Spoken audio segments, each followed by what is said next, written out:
Hi friends, எல்லாம் இருக்கீங்களா? Captain GB YouTube சேனலுக்கு மீண்டும் உங்களை வரவேற்கிறேன். இன்றைக்கி நம்ம பார்க்க போகிற முக்கியமான தகவல், இன்றைக்கி நம்ம பார்க்க போகிறது வாக்காளர் பட்டியல் சம்மந்தமான தகவல் தான். ஏன்னா நீங்கள் பார்த்தீங்கன்னா 2020 நவம்பர் 16 ஆரம்பித்து டிசம்பர் 15 வரை நீங்கள் வாக்காளர் பட்டியலில் பெயர் சேர்த்தல், புதுசாக சேர்க்குறது, திருத்தம் பண்ணுறது, உங்களுடைய ஓட் போடுற இடத்தை மாற்றுறது அப்படின்னு சொல்லிட்டு பல ஆப்ஷன் கொடுத்துருந்தாங்க. அதெல்லாம் எப்படி பண்ணுறதுன்னு நம்மளோட வீடியோ ஏற்கனவே போட்டிருக்கோம். பார்க்காத நண்பர்கள் வந்து இந்த வீடியோக்கு லாஸ்ட்டாக வந்து அதோடைய ப்ளேலிஸ்ட் கொடுப்பேன், நீங்கள் பார்த்துக்கலாம். அந்த மாதிரி திருத்தம் பண்ணவங்களுக்கு வந்து ஃபஸ்ட்டு வந்து பார்த்திங்கன்னா நம்ம அப்ளை பண்ணதோட ஒரு க்ரீன் இது இருக்கும். அப்புறம் வந்து பிஎல்ஓ அப்பாயின்மெண்ட்டு, ஃபீல்டு வெரிஃபிகேஷன், அப்புறம் அக்செப்ட் இல்லை ரிஜெக்ட் அப்படின்னு சொல்லிட்டு 3 இருக்கும். அதில் எல்லாமே க்ரீனாக வந்தவங்களுக்கு வந்து நீங்கள் போய் சர்ச் பண்ணி பார்த்துருப்பீங்க. உங்களுடைய நேம் லிஸ்ட்டு, உங்களுடைய எல்லாமே டீட்டெயில்ஸ் இருந்திருக்கும். இருந்தாலும் வந்து நீங்கள் வந்து ஒரு ஐடி, அந்த வாக்காளர் அடையாள அட்டை இருக்குல்ல, பிளாஸ்டிக் கார்டுக்கு நீங்கள் போய் கேட்டிங்கன்னா இன்னும் வரல சார், லேட் ஆகும் அப்படின்னு சொல்லியிருப்பாங்க.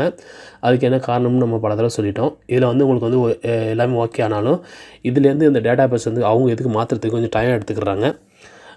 அதே மாதிரி மாறிடுச்சு அப்படின்னா அங்கே உங்களோட டீட்டெயில்ஸ் எல்லாமே வந்திருக்கும். ஆனால் நீங்கள் இங்கே திருத்தம் பண்ணியிருப்பீங்க, அட்ரஸ்லாம் ஓகேன்னு வந்திருக்கும். அங்கே போய் பார்த்தா பழைய தான் இருக்கும்.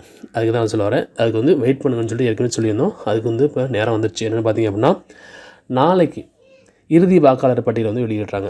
டேட் இன்றைக்கி பார்த்தீங்கன்னா 19/2021 இப்போது 20 ஜனவரி 2021 அப்புறம் வந்து புதிய வாக்காளர் அடையாள அந்த நேம் லிஸ்ட்டை வந்து வெளியிட போகிறாங்க.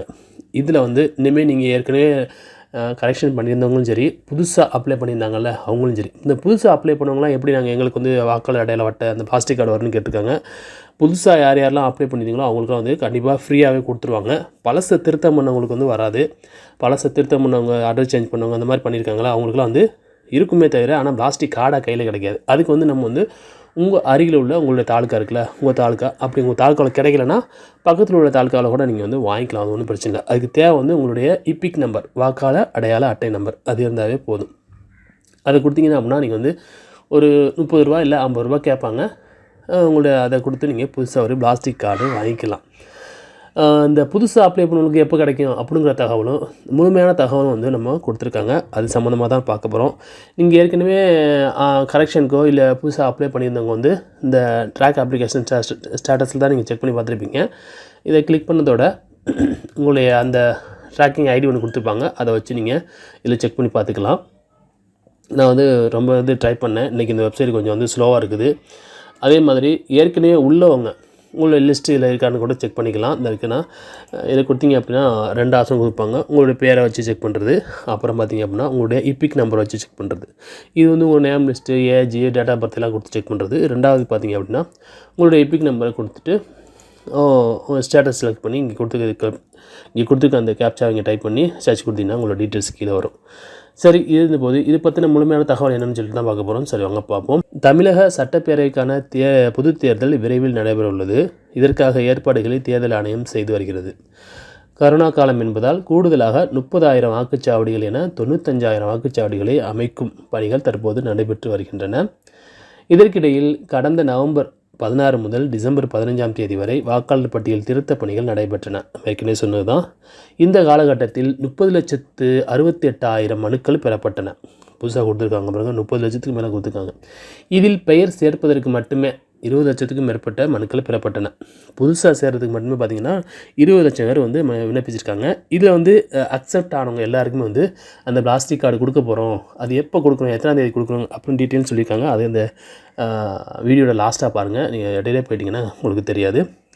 இந்த மனுக்கள் பரிசீலிக்கப்பட்டு கள ஆய்வுக்கு பின்பு தற்போது இறுதி வாக்காளர் பட்டியல் வெளியிடுவதற்கான பணிகள் இறுதி கட்டத்தை எட்டியுள்ளன. இறுதி வாக்காளர் பட்டியல் நாளை வெளியிடப்பட உள்ளது. நாளைங்கிற போது 20/1/2021. கடந்த ஆண்டு பிப்ரவரி மாதம் 14 வெளியிடப்பட்ட தமிழக இறுதி வாக்காளர் பட்டியலில் தமிழகத்தில் 3,54,154,172 ஆண் வாக்காளர்களும் 3,10,45,969 பெண் மற்றும் 3ஆம் பாலினத்தவர் 6,497 பேர் என 6,13,06,638 வாக்காளர்கள் இருந்தனர். இந்த நிலையில் பெயர் சேர்க்க மட்டுமே 20 லட்சத்துக்கும் அதிகமான மனுக்கள் பெறப்பட்டுள்ளதால் வாக்காளர் எண்ணிக்கை அதிகரிக்கும் என்று கூறப்படுகிறது. இது தவிர வருகிற 25ஆம் தேதி 25 1/2021 நடைபெறும் தேசிய வாக்காளர் தினத்தில் புதிய வாக்காளர்களுக்கு வாக்காளர் அடையாள அட்டைகள் வழங்கப்பட உள்ளதாக கூறப்படுகிறது. 25 ஜனவரி 2021 வந்து தேசிய வாக்காளர் தினம். அந்த தினத்தில் தான் வந்து புதுசாக யார் யாரெல்லாம் அப்ளை பண்ணிக்கோ, உங்களுக்கு யார் யாருக்கெல்லாம் வந்து அக்செப்ட் ஆகிருக்கோ அவங்க எல்லாருக்குமே வந்து புதிய வாக்காளர் பிளாஸ்டிக் கார்டு வந்து வீடு தேடியே வந்துடும். உங்கள் பிஎல்ஓ இருக்கார்ல, அவரே வந்து உங்கள் ஊராக கொடுத்துருவாரு. நீங்கள் எங்கேயும் போய் அலைய தேவையில்லை. போஸ்ட்லாம் வராது. அப்படியே உங்களுக்கு கிடைக்கல அப்படின்னா நம்ம ஏற்கனவே சொன்ன மாதிரி உங்களுடைய அருகில் உள்ள தாலுக்கா அலுவலகம் இருக்குல்ல, அங்கே போய் உங்களுடைய எபிக் நம்பர், அந்த வாக்காளர் அடையாள அட்டை இருக்குல்ல, டிசிஎல் அது மாதிரி ஒரு நம்பர் கொடுத்து ஆரம்பிங்க. அதை கொடுத்து நீங்கள் 25-30 கொடுத்து வாங்கிக்கலாம். அதுதான் நண்பர்களே, இந்த தகவலை பற்றின உங்களுடைய கருத்துக்களையும் சந்தேகங்களையும் மறக்காமல் கமெண்ட் பாக்ஸில் தெரியப்படுத்துங்க. இது வரைக்கும் நம்ம சேனலை நீங்கள் சப்ஸ்கிரைப் பண்ணலாம் அப்படின்னா சப்ஸ்கிரைப் பண்ணிக்கங்க. வீடியோஸை உங்கள் நண்பருக்கு ஷேர் பண்ணுங்கள். மீண்டும் ஒரு நல்ல தகவலோடு சந்திப்போம்.